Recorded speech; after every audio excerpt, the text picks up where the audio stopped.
Hi hello welcome back to my YouTube channel. ಎಲ್ಲರೂ ಹೇಗಿದ್ದೀರಾ? ಚೆನ್ನಾಗಿದ್ದೀರಾ ಅಂತ ಹೊರಟೆ.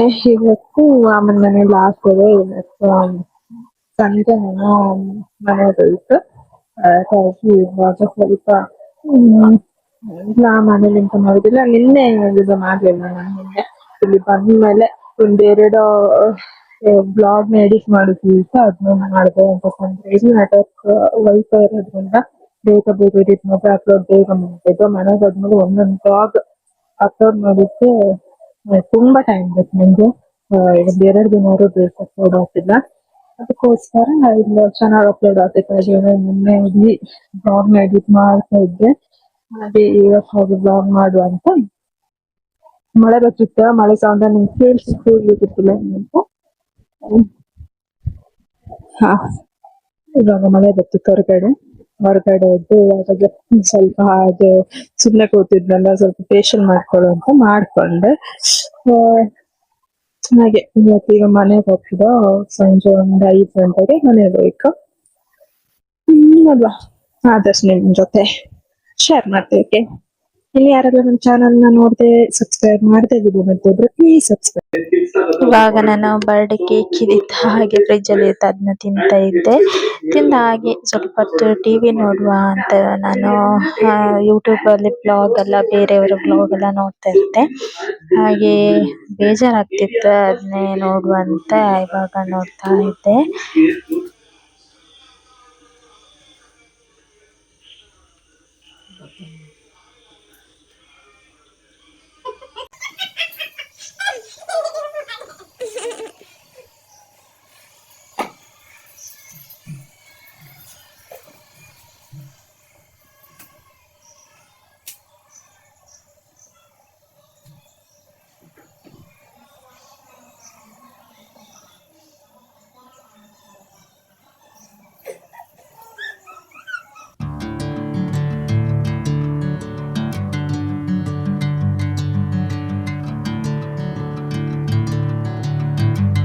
ಕಾಣ್ತಿತ್ತ ಗ್ಲೋ ಕಾಣ್ತಿತ್ತ ಅಂತ ಕಮೆಂಟ್ ಮಾಡಿ. ನಂಗೆ ಸ್ವಲ್ಪ ಇಷ್ಟ ಆಯ್ತು. ಫಸ್ಟ್ ಟೈಮ್ ಸ್ನ್ಯಾಪಿ ಬ್ರ್ಯಾಂಡ್ ಇದ್ದು ಯೂಸ್ ಮಾಡಿ ನಾನು ಇವತ್ತು ಫೇಶಿಯಲ್ ಮಾಡ್ಕೊಂಡೆ. ಚೆನ್ನಾಗಿತ್ತು. ನನಗೆ ಪಿಯರ್ ಪ್ರಾಡಕ್ಟ್ ಜೊತೆ ಕಳಿಸಿದ್ರ, ಅದನ್ನ ಯೂಸ್ ಮಾಡಿದೆ. ಮತ್ತೆ ನಾನೆಂತ ಜಾಸ್ತಿ ಸ್ಕಿನ್ ಕೇರ್ ಯೂಸ್ ಮಾಡ್ತೆ, ಆ ಥರ ಬೇರೆ ಬೇರೆ ಫೇಶಿಯಲ್ ಎಲ್ಲ ಕಡಿಮೆ.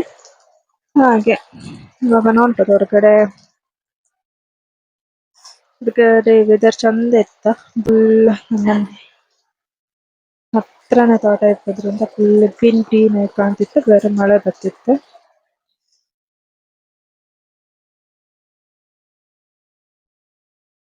ರಾಜು ರಾಜು ಇನ್ನು ದೋಸೆ ಇಟ್ಕ ಕೂತಿದ. ದೋಸೆ ಹಾಕಿದ್ರು ದೋಸೆ ತಿಂತಿಲ್ಲ. ಅವನು ಈಗ ಒಬ್ಬನೇ ಇದ್ದ, ಅವನಿಗೆ ಬೇಜಾರ. ಮುಂಚೆ 3 ಜನ ಇರ್ತಿದ್ರು. ರಾಣಿ ಇದ್ದಿದ್ದಾಳು, ಅವಳು ಎಲ್ಲೋ ಹೋಗಿ ಬರ್ಲಿಲ್ಲ. ಇವಾಗ ಇವನೊಬ್ನೇ. ಅವನಿಗೆ ಸ್ವಲ್ಪ ಬೇಜಾರು. ಊಟ ಹಾಕರು, ಬೆಳಗ್ಗೆ ದೋಸೆ ಹಾಕರು, ಅದನ್ನ ಮುಂಚೆ ನಾನು ಇಪ್ಪತ್ತಿಗೆಲ್ಲ ಪಾಟಿಗೆಲ್ಲ ಗಿಡ ಹಾಕಿಕೊಂಡು ಇಷ್ಟ ಇದ್ದಿತ್ತು ನನಗೆ. ನಾನೆಲ್ಲ ಹಾಕ್ತಿದ್ದೆ ಮನೇಲಿ ಇಪ್ಪತ್ತಿಗೆ. ಇವಾಗ ಅಮ್ಮ ಎಲ್ಲ ಹಾಕಿಟ್ಟಿದ್ದಳು. ಮತ್ತೆ ಇವಾಗ ಮನೆಗೆಲ್ಲ ಸ್ವಲ್ಪ ಗಿಡ ಎಲ್ಲ ಹಾಳಾಯ್ತು. ಅಲ್ಲೊಂದಷ್ಟು ಹಾಕಿದ್ದಾಳೆ. ಮತ್ತೆ ಇವಾಗ ಮಳೆಗಾಲದಲ್ಲೂ ಅಂಗಳ ಹಾಳಾಗಂತೇಳಿ ಫುಲ್ ಮಿರ್ಚ್ ಎಲ್ಲ ಹಾಕಿದ್ರು.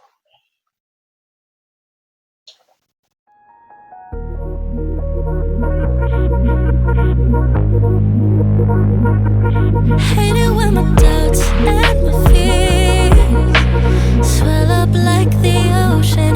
It feels like I could drown in my tears.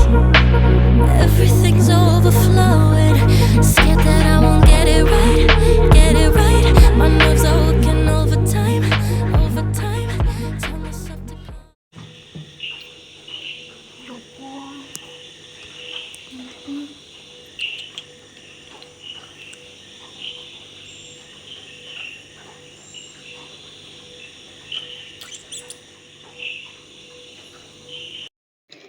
ಇವಾಗ ಹಾಗೆ ಸುಮ್ಮನೆ ಕೂತಿದ್ದೆ. ಸಿಕ್ಕಾಪಟ್ಟೆ ಬೋರ್ ಆಗ್ತಿತ್ತು. ಮಧ್ಯಾಹ್ನ ಆಗ್ತಾ ಬಂತಿನ್ನು ಒಂದು 11 ಗಂಟೆ ಆಗ್ತಾ ಬಂತೆ. ಇವಾಗ ಒಂದು ಟೀ ನಮ್ಮ ಮನೇಲಿ ಒಂದು 10 ಗಂಟೆ 11 ಗಂಟೆಗೆ ಟೀ ಕುಡ್ದೇ ನನ್ನ ಮನೇಲಿ ಇಲ್ಲಿಗೆ ಬಂದರೆ ಮಾತ್ರ.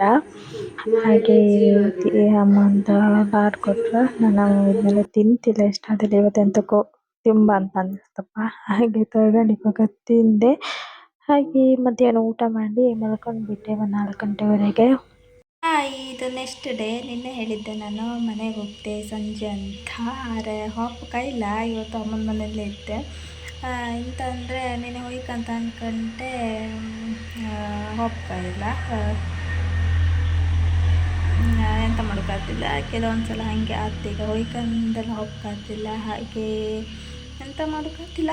ಹಾಗೆ ನಾನು ಅದೇ ವಿಡಿಯೋನೇ ಕಂಟಿನ್ಯೂ ಮಾಡ್ತಿದ್ದೆ. ಇನ್ನು ನಾನು ಸ್ಯಾಟರ್ಡೆ ಅಥವಾ ಸಂಡೇ ಹೋಗ್ಬೋದು ಮನೆಗೆ. ಸಂಡೇ ಸಂಜೆ ಹೀಗೆ ಮನೆಗೆ ಹೋಗುವ ಅಂತ ಅಂದ್ಕೊಂಡಿದ್ದೆ. ಹಾಗಾಗಿ ಹಾಗೆ ಇನ್ನು ನಾಳೆ ಅಂದರೆ ವರಮಹಾಲಕ್ಷ್ಮಿ ಹಬ್ಬ ಬಂತು. ಅದಕ್ಕೂ ಕೂಡ ಹೋಗ್ಕಾದಿಲ್ಲ, ಕೆಲವರಿಗೆ ಗೊತ್ತಾಗ್ಬೋದು ಇವಾಗ. ಹಾಗೆ ಅದಕ್ಕೋಸ್ಕರ ಇವಾಗ ಮನೆಯಲ್ಲೇ ಇದ್ದೆ. ನಾನು ಒಬ್ಬಳೇ ಇದ್ದೆ ಇವಾಗ. ಅಮ್ಮ ಅಪ್ಪ ಹೊರಗಡೆ ಹೋಗಿರೋ. ಸೊ ಇವಾಗ ಟೈಮ್ ಒಂದು 6 ಗಂಟೆ ಆಯಿತು. ಹಾಗೆ ಅವರಿಗೋಸ್ಕರ ವೆಯ್ಟಿಂಗ್. ಹಾಗೆ ಒಬ್ಬಳೇ ಕೂತಿನಲ್ಲ, ಮತ್ತು ಅನ್ನಿಸ್ತು ಹೇಳುವ ನಿಮಗೆ ಅಂತ ಅನಿಸ್ತು. ನೀವು ಅನ್ಕೋಬೋದು ಅಂತ ಮತ್ತೆ ಮನೆಗೆ ಇಲ್ಲಿ ಇರಂತ ಅನಿಸ್ಬೋದು. ನಾನು ಇಲ್ಲಿದ್ದೆ, ನಮ್ಮ ಗುಂಡನು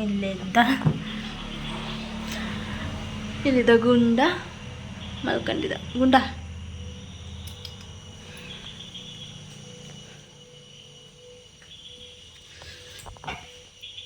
ಅವನು ಇಷ್ಟೊತ್ತು ನನ್ನ ಜೊತೆನೇ ಇದ್ದ. ಇವಾಗ ಸುಮ್ಮನೆ ಅವನ್ನ ಅಲ್ಲೇ ಬಿಟ್ಟೆ. ಅವನು ಸಿಕ್ಕಾಪಟ್ಟೆ ಕಾಟ ಕೊಡ್ತಾ, ಕಚ್ಚುತ್ತಾ ಎಲ್ಲ ಮಾಡ್ತಾವನು.